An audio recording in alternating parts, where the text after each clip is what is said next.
Guess what we're talking about today? That's right, money. Welcome back, Head to Heart Daily Devotions. It is day 4. It is week 8, day 4. Today we got a fun one. Jesus is talking today about money. He's talking to the Pharisees who love money, and he's coming up against them once again. And so let's just get right into it. We're in chapter 16, 1 to 13. One moment. Hey, Nikki. Hey, dude. What are you up to right now? I'm in the middle of filming a Head to Heart video, actually. Oh, hey. Oh, I'm right by your guys' house. I'm shopping on Del Mar. Should I cruise over? Sure. Alright, I'll be over in like 10 minutes? No. I'm going to shop first. Okay, I'll be over in like 30 minutes. Okay, cool. Alright, see ya. Later. Today we're in chapter 16, verse 1 to 13. Let's get into it. Jesus told his disciples there was a rich man whose manager was accused of wasting his possessions. So he called him in and asked him, "What is this I hear about you? Give an account of your management, because you cannot be manager any longer." The manager said to himself, "What shall I do now? My master has taken away my job. I'm not strong enough to dig, and I'm ashamed to beg. I know what I'll do, so that when I lose my job here, people will welcome me into their houses." So he called in each one of his master's debtors. He asked the first one, "How much do you owe my master?" 900 gallons of olive oil, he replied. That's a lot of olive oil. The manager told him, "Take your bill, sit down and quickly, and make it 450. So he cut it in half. Then he asked the second, "And how much do you owe?" 1,000 bushels of wheat, he replied. He told him, "Take your bill and make it 800. He cut it down a little bit. The master commended the dishonest manager because he had acted shrewdly.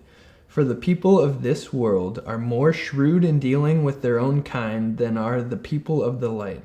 I tell you, use worldly wealth to gain friends for yourselves, so that when it is gone, you will be welcomed into eternal dwellings.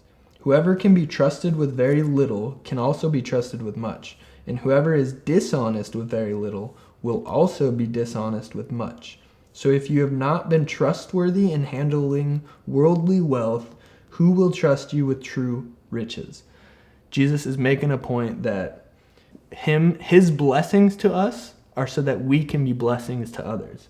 When God gives us worldly wealth, part of that is that there's almost this it's a gift to us, and we are to gift others with it. We are to bless people with what we're given by God.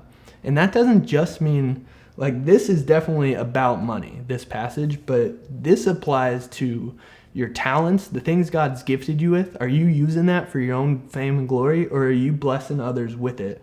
Your skills, your knowledge, that type of stuff is also it applies to this same idea. And if you have not been trustworthy with someone else's property, who will give you property of your own? No one can serve two masters. Either you will hate the one and love the other, or you will be devoted to the one and despise the other. You cannot serve both God and money. So this is a super interesting idea. You cannot serve both God and money. Your heart can't be after both of these things fully, because really in the end, the passions are going to contradict each other. If you were truly living for God, you would live this one way. You'd be giving to others. You'd be blessing them. If you're living for money, that's the last thing you'd want to do. The last thing you want to do is to give away everything you've been working for. And so what he's getting at is, in your deep core, you cannot be fully devoted to one or the other. It doesn't mean you can't make money if you're living for God. What it does mean is that at the end of the day, the thing that drives you, the thing that motivates you, it's really either one or the other, and it's a self-seeking of am I seeking worldly wealth? Am I seeking success here and now?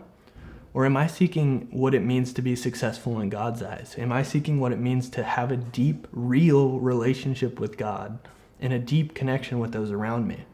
Am I using my wealth to benefit those around me and to love on them? Or am I just stockpiling because I want to be the richest guy on planet Earth, or the coolest or wealthiest or whatever you may have? But that's kind of the point of Jesus' saying here.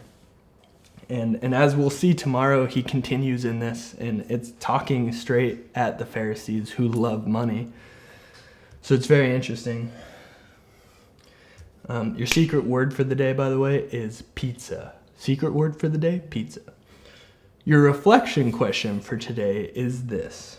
I don't think it's wrong to be a person who's skilled, popular, who has wealth. It's not wrong to have those. What's wrong is when your motives stop there, when it stops with yourself and lifting yourself up.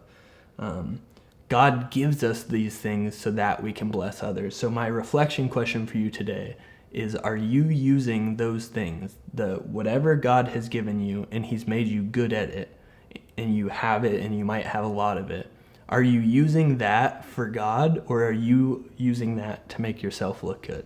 The gifts, talents, and other things God has given you, are those invested in yourself or in others and in God's pursuit, what he wants you to do?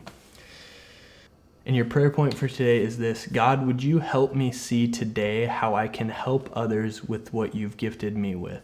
With the things you've given me, God, help me to see how I can bless others with it. So yeah, thanks for tuning in. Have a good one. See ya tomorrow.